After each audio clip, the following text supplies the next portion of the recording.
Apewe sifa Yesu. Jina la Bwana libarikiwe. Basi tupige hatua, muda wetu asubuhi sio mrefu, kwa hiyo tukimbizane na kila dakika tulionayo. Tunajifunza kuhusu uweza wa kifalme, namna ambavyo Mungu ameuweka kwenye mabega ya kanisa, mabega ya mwili wa Yesu. Yeye anabaki kwa kichwa, na sisi mwili ndio tumekuwa trusted, tumeaminiwa kutembea na nguvu zake. Sisi mabega, sisi kiwiliwili cha mwili wa Yesu. Tusipodhihirisha nguvu za Mungu, Mungu hana namna nyingine, anayo, lakini aliyoamua ni kumtumia mwanadamu. Angeweza kudhihirisha nguvu zake kwa namna nyingine bila sisi kuwepo, amefanya hivyo mara nyingi, lakini utaratibu wa kawaida aliyouchagua ni kufanya kazi na mwanadamu. Tulisoma ile Warumi 8:28, katika mambo yote Mungu hufanya kazi pamoja na wale wampendao. Warumi 8:28. Na tulisoma Wakorintho kwanza 3:9, sisi ni watendakazi pamoja na Mungu. Sisi ni watendakazi pamoja na Mungu. Kwa hiyo unaona kuna ule ushirika hapo kati ya Mungu na mwanadamu. Na tulisoma ile Mwanzo 1:26-28, tufanye mtu kwa sura yetu na mfano wetu, wa katawale. Wa ni wao, wa katawale, yani wao ndio wakatawale. Sisi tunaumba, wao ndio wanaenda kutawala. Kwa hiyo unaona ile partnership, ule ushirika ulio kati ya Mungu na mwanadamu katika kutawala dunia. Mnakumbuka enzi ya Musa, wanafika bahari ya Shamu, wanasahau kufungua bahari wakidhani Mungu ndio mfungua bahari, kumbe wao ndio wafungua bahari. Lakini Mungu aliwawezesha tu, ila wao ndio Musa ndiye aliyefungua bahari. Wakati wa tatizo, wa Misri wanakuja mbele, kuna bahari, wakamkimbilia Mungu. Mungu akasema usinililie mimi. Hiyo tu inatosha kukuonyesha kwamba responsible person, muhusika katika hili sio Mungu, ni wewe Musa. Usinililie mimi. Musa akashangaa, nimlilie nani? Niko kwenye tatizo na niko kwenye kazi yako.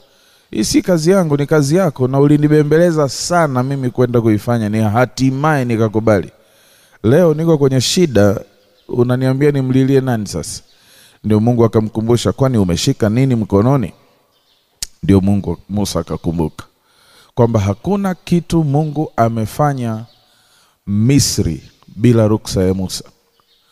Ni Musa aliyenyosha fimbo kwenye maji yakawa damu. Ni Musa aliyenyosha fimbo kwenye mchanga ukawa chawa.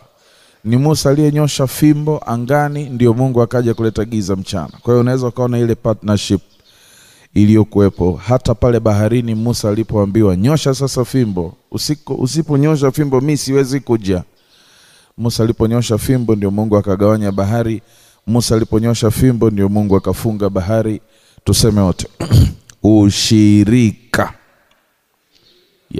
Kwa hiyo anaposema uweza wa kifalme uko mabegani mwake, uko kwenye mwili wake, uko kwenye kanisa. Maana sisi kanisa ndio members of the body, au viungo vya mwili wa Yesu. Yesu ni kichwa, lakini amechagua kuziweka nguvu zake huku chini kwenye kanisa lake. Sasa kwa utaratibu ambao ameuchagua Mungu, kanisa lisipodhihirisha uwezo wa Mungu na nguvu za Mungu, Mungu hana namna ya kuuponya ulimwengu au kufanya ulimwengu umjue kwamba yeye ni mwenye nguvu.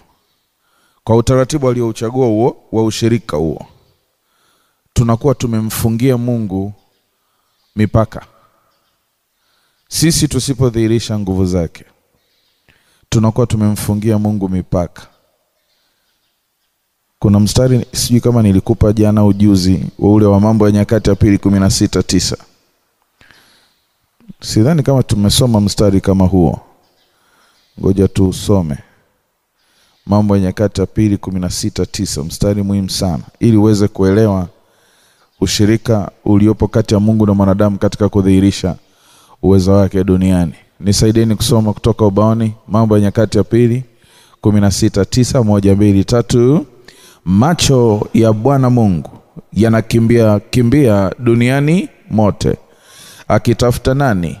Akitafuta mtu, yani mimi na wewe. Na huyo mtu standard anayotakiwa kuwa nayo ni ukamilifu wa moyo, awe na moyo safi. Ili iweje? 1, 2, 3, ili Mungu ajionyeshe na kujidhihirisha duniani kupitia mtu huyo, kwamba yeye Mungu ni mwenye nguvu. Hii iko kwenye Biblia yako. Kupitia wewe Mungu anataka ajulikane. Kwa hiyo kuna faida nyingi. Wewe mwenyewe utashinda upinzani wako binafsi ukitembea na nguvu za Mungu. Utafungua malango yako yaliyofungwa. Wewe mwenyewe utajitangazia ushindi kwenye mambo yako. Lakini faida ya pili, watu watamjua Mungu. Amen. Watu watamjua Mungu. Niliwapa ushuhuda wa yule rafiki yangu aliyeteuliwa na Magufuli kukaimu mahali, akafika akakuta irizi mlangoni. Ni hapa alafu baada ya kuishughulikia mbele ya wafanyakazi wenzake wote, watu wakaanza kuingia ofisini kwake, si kwa sababu wanahitaji mafaili au ruksa, wanahitaji maombezi au maombi. Yani waligundua hatuna tu mkurugenzi, bali tuna mkurugenzi mtumishi wa Mungu. Na si kwamba kanisani ana cheo chochote. Ni muumini wa kawaida wa benchi ya nyuma, lakini anatembea na nguvu za Mungu. Amen. Hebu andika pia Wakorintho wa kwanza sura ya 4. Hii sijaiweka ubaoni, lakini iandike. Wakorintho wa kwanza sura ya 4 mstari wa 1 na wa 2. Nafikiri naweza nikaiweka ubaoni haraka, lakini iandike. Wakorintho wa kwanza sura ya 4 mstari wa 1 na wa 2. Aya, tusome wote kutoka ubaoni. Wakorintho wa kwanza 4, 1 hadi 2, 1, 2, 3. Mtu na atuhesabu hivi kwamba sisi wangapi? Sisi sote ni kina nani? Ni watumishi wa Mungu na mawakili wa siri za Mungu, na hivyo tuwe waaminifu. Tuwe waaminifu katika wito huo, kwamba sisi ni good conductors of the power of God. Sisi ni wapitisha wazuri wa umeme wa Mungu.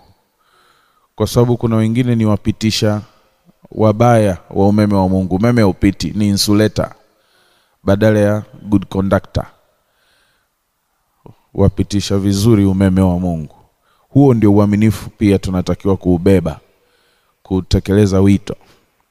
Tusipopitisha nguvu ya Mungu, maana yake sisi ni balbu isiyowaka, ni chumvi isiyokoleza, ni mti usiotoa maua, usiotoa matunda, ni ndege asiyeruka.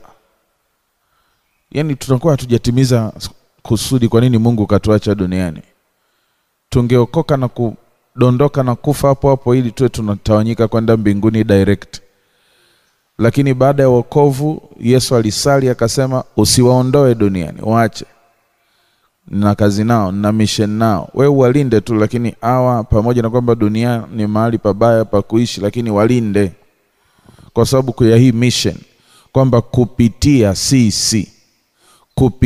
sisi watu wamjue Mungu. Kazini, mtaani, madukani kule. Amen. Watu wamjue Mungu. Tulikuwa kwenye mkutano wa kikazi Kampala, kwenye hoteli moja nzuri ya kitalii. Tuko kwenye chumba cha mkutano. Mtu mmoja nafikiri kutoka Sudan, South Sudan, akadondoka. Watu wakakurupuka. Tuko katikati ya workshop. Wakakurupuka kwenda reception pale kuita wahudumu, wakaja wakaanza kumpampu kifua huko, wanamfungua mashati. Wengine wakapiga simu, ambulance zile za first responders zikafika mapema. Dakika 5-10 tu walikuwa wameshafika, lakini wakakuta mtu ameshakaa. Kwa nini? Kwa sababu jamaa yangu mmoja hapa aliyetoka Tanzania pia anaitwa Lawrence, akainuka. Akaenda akapiga magoti pale, akamwekea mkono, akakemea chochote kile ambacho hakijui, akakemea tu katika jina la Yesu. Na vunja roho ya mauti. Achia ufahamu wake. Viungo vyake, system yake ifanye kazi sawa sawa. kwa jina la Yesu Kristo, shetani huna mamlaka. Wala mtu wa pembeni alikuwa hata hasikii, anamumunya tu. Atukuzwe Yesu sana. Baadaye yule ndugu akazinduka, akakaa, akashangaa amedondokaje. Basi dakika 10 hivi wakawa wamefika wale paramedics. Akasema mimi si jambo, niacheni. Wakasema hapana, twende bwana. Ambao hawajambo wako chini. Sasa hivi najisikia vizuri, wewe niache. Akasema hapana, twende tukakuchungulie kidogo, utarudi. Kwa hiyo wakaondoka naye. Walitegemea labda pressure, sukari, nini, malaria, lakini akarudi mzima. Wala hawakuona chochote, kwa sababu kuna mlokole mmoja, kuna muumini mmoja ambaye hana cheo kanisani. Alijitambua nafasi yake kwamba mimi sasa haya sasa ndio maeneo yetu ya kujulikana. Amen. Yani hapa sasa ni taa imekutana na giza, chumvi imekutana na mboga, jembe limekutana na nini? Na ardhi. Haya ndio maeneo yake sasa. Ukristo ndio hapa kwenye kitu kama hiki. Amen. Soma tena ubaoni 1, 2, 3. Mtu na atuhesabu hivi kwamba sisi tu watumishi wa Kristo na mawakili wa siri za Mungu. Sasa tulikuwa na watu wengine pia kutoka Kenya, Uganda. Kwa hiyo wakati wa mapumziko ndio wanainuka, wanaenda kumuuliza Lawrence, "Are you a pastor?" "Wewe ni mchungaji?" Sasa kabisa, sio mtu wa kanisani. Sasa mimi ni mtu wa kanisani kweli kweli, lakini sio mchungaji, sio mwinjilisti, sio mtume na nabii. Ni Mkristo. Period. Hivi ndio Mkristo anavyotakiwa kuwa. Na tulisoma ile Waefeso 4:11 hadi 15. Andika Waefeso 4:11 hadi 15. Inasema, kwa huduma ya mitume, manabii, wachungaji, wainjilisti na walimu, sisi sote tufundishwe, tufundishike, tukue na kufika katika cheo cha Kristo. Yani hiyo sasa ndio Mungu anataka sasa. Watoto wa Mungu tufike hapo. Tuseme wote, kwenye cheo cha Kristo. Sema tena, cheo cha Kristo. Lakini kufika kwenye cheo cha Kristo lazima ufundishwe. Lazima ufundishwe. Kufika kwenye cheo cha Yesu kuna mafundisho. Ndio maana ni muhimu sana kuhudhuria vitu kama hivi, kwa sababu tunajifunza namna ya kutembea na nguvu za Mungu, na kwamba kutembea na nguvu za Mungu ndio mapenzi ya Mungu tangu awali. Atukuzwe Yesu sana. Amen. Basi tupige hatua. Niliahidi leo sasa nitakufundisha zile sababu kwa nini Mungu anataka tutembee na nguvu zake. Lakini nimalizie na hii. Tulisoma Luka 24:49. Akawafunulia akili zao, akawaambia, ninyi ndinyi mashahidi wa mambo haya. Tazama sasa nawaletea ahadi ya Baba juu yenu, na nguvu za Mungu zitawafunika. Kwa hiyo kuna tofauti ya kuwa na Roho Mtakatifu ndani yako na Roho Mtakatifu juu yako. Tulijifunza hii katika vipindi vilivyopita, na niliahidi michoro hii. Kwa hiyo nitawapa baadaye michoro hii. Roho Mtakatifu ndani yetu, kazi yake ni kutushuhudia. Semani, Roho Mtakatifu pamoja nasi, kazi yake ni kutushuhudia kwa habari ya dhambi, haki na hukumu. Roho Mtakatifu ndani yetu, kazi yake ni kutuzaa mara ya pili na kutuongoza. Lakini Roho Mtakatifu akija kwa juu, ile njano inapotokeza nje kwa juu, kikombe chako kinapofunikwa, hii ndio inayokupa power. Hii ndio inayokupa nguvu. Kwa hiyo Roho Mtakatifu asipokuja kwa juu, ukaishia tu kwa Roho Mtakatifu kwa ndani, huwezi kutembea na nguvu za Mungu katika kiwango ambacho Mungu alikusudia. Na huwezi kuishi maisha ya ushindi huko barabarani. Tulisoma 2 Peter, tulisoma waraka wa pili wa Petro sura ya 1 3 hadi 4. Twende 1, 2, 3. Mungu ametupa nguvu zake, sio atatupa. Ameshatupa check ya nguvu zake. Wewe ni kuibadilisha tu iwe cash. Ila ziko ndani yako tayari. Kuna mambo ya kufanya ili zitokeze nje yako au juu yako. Kwa hiyo Mungu tayari ametupa nguvu zake kwa neno lake, ili kwa hizo nguvu zake na neno lake tuweze kubeba tabia za asili ya kimungu uko barabarani, na tuweze kushinda uharibifu ulioko kwenye familia, kwenye biashara, kwenye ajira. Kuna uharibifu mwingi sana kule barabarani. Kwa hiyo usiishia ukaridhika kuwa na Roho Mtakatifu. Tulisoma Matendo 10:38, Mungu alimpaka Yesu Kristo mafuta kwa Roho Mtakatifu na nguvu. Sio Roho Mtakatifu peke yake, na nguvu, na ndipo akaanza kuzunguka na kuwaponya wote walioonewa na Ibilisi. Tulisoma pia Zaburi 105:4, mtakeni Bwana na nguvu zake. Msimtake tu Bwana, mtakeni Bwana na nguvu zake. Zaburi 105:4, na ile wa Efeso 6, muwe hodari katika Bwana na nguvu zake.